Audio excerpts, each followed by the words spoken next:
गौतम बुद्ध के मठ का यह नियम था कि उनका कोई शिष्य जब भी कभी बुद्धत्व को प्राप्त कर लेता तब उसे कहा जाता कि एक दिशा में चले जाओ और आसपास के जो लोग हैं उनका ज्ञान वर्धन, उनकी जो आत्मा और चेतना जागृत करने का प्रयास करो और उनको सद्मार्ग पर लाना है। उनका एक शिष्य था जो 6 साल से मठ में रह रहा था और तपस्या कर रहा था। एक दिन वह परेशान हुआ और सोचने लगा कि मेरे गुरुदेव ने मुझे आदेश क्यों नहीं दिया। इसी बात पर नाराज होकर वह गौतम बुद्ध के पास गया और कहने लगा कि मेरी तपस्या में ऐसी क्या कमी रह गई? क्या मैंने ज्ञान अर्जित नहीं किया और अब तक आपने मुझे आदेश नहीं दिया कि जाओ जाकर किसी दूसरे जगह पर अपना ज्ञान बांटो, और क्या मैंने बुद्धत्व प्राप्त नहीं किया है? तभी गौतम बुद्ध ने शिष्य से कहा, सुनो, तुम्हें थोड़ा और समय लगेगा, यही समय बिताओ। यह बात सुनकर वह शिष्य चिढ़ गया और कहने लग गया कि गुरुदेव, आपके ज्ञान में कमी रह गई और आप मुझे ज्ञान नहीं दे पाए। गौतम बुद्ध को लगा कि ये समझेगा नहीं और कहा, ठीक है, कल सुबह पूर्व दिशा में एक गांव है, वह जाना और वहां से भिक्षा लेकर आना और अपना पूरा दिन वही बिताना और कोशिश करना कि वहां के लोगों को थोड़ा सा ज्ञान बांटना और आकर मुझे बताना कि अनुभव कैसा रहा। वह शिष्य बड़ा खुश हुआ और उसको लगा कि अब तो बात बन गई, अब मुझे आदेश मिल गया, और वह दूसरे दिन सुबह पूर्व दिशा की उस गांव में चला गया और शाम में जब वापस आया तो हाथ में पट्टी बंधी थी और हाथ पैरों पर चोट निशान थे। ये देखकर गौतम बुद्ध ने उस शिष्य से पूछा कि ये क्या हाल कर लिया? तब उसने बताया कि आपने मुझे कैसे गांव में भेज दिया और वहां पर जब मैंने भिक्षा मांगी तो लोग मुझे डांटने लगे और भगाने लगे। एक व्यक्ति सिर्फ वहां पर मुझे भिक्षा दी, वो भी जमीन पर फेंककर, और कहा कि ले जाओ इसको। इतने बुरे गांव में आपने मुझे ज्ञान बांटने के लिए भेजा, अब आप मुझे कल किसी और गांव भेज देना, मैं जाकर के ज्ञान वहां देकर आता हूँ।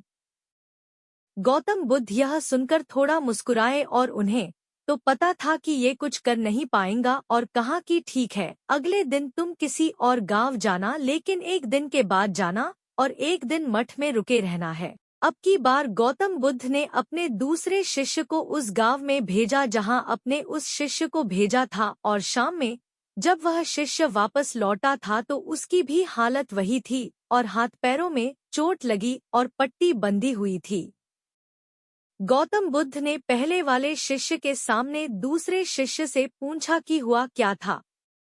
तब उसने कहा कि जिस गांव में आपने मुझे भेजा था वह के लोग बड़े भोले भाले हैं, भिक्षा दे नहीं रहे थे, और एक व्यक्ति ने मुझे जमीन पर फेंककर भिक्षा दी और मैंने उसे स्वीकार कर लिया और उसे आशीर्वाद दिया कि तुम्हारा कल्याण हो। तो वह व्यक्ति चौंक गया और कहने लगा कि आप गजब के इंसान हो, मैं आपको जमीन पर फेंककर भिक्षा दी और आप मुझे कल्याण हो का आशीर्वाद दिया। तब मैंने उसे कहा कि मैं अपना कर्तव्य निभाऊंगा और आप भी बड़े दानी है और आपने मुझे भिक्षा दी है।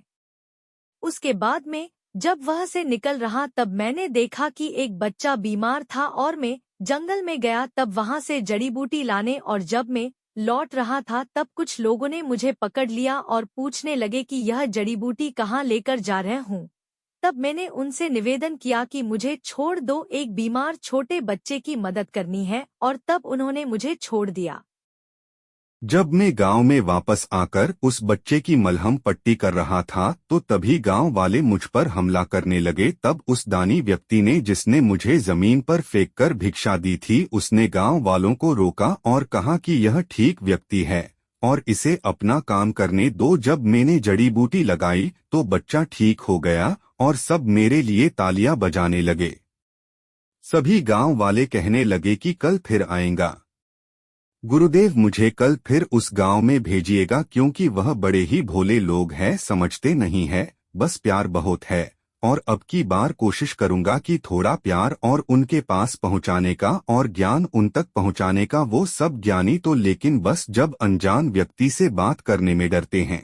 वो जो पहला शिष्य था जो एक दिन पहले उसे गांव में गया था, वह सुन रहा था और समझ रहा था और गौतम बुद्ध की चरणों में गिरकर बोला कि गुरुदेव, कमी तो मुझ में ही थी। आपने ज्ञान तो बहुत सारा दिया, लेकिन मैं उसे आचरण में नहीं ढाल पाया और मैं अहंकार को ऊपर रखा और उसी गांव के लोगों को पहचान नहीं पाया और मार खाकर चला आया। और मार तो इन्होंने भी खाई, लेकिन इनका अहंकार मिट चुका है और ये समझ चुके हैं कि वह लोग भोले भाले हैं और हमें उनसे अलग तरीकों से व्यवहार करना होगा और ज्ञान को आचरण में ढालकर उन लोगों तक पहुंचाना होगा।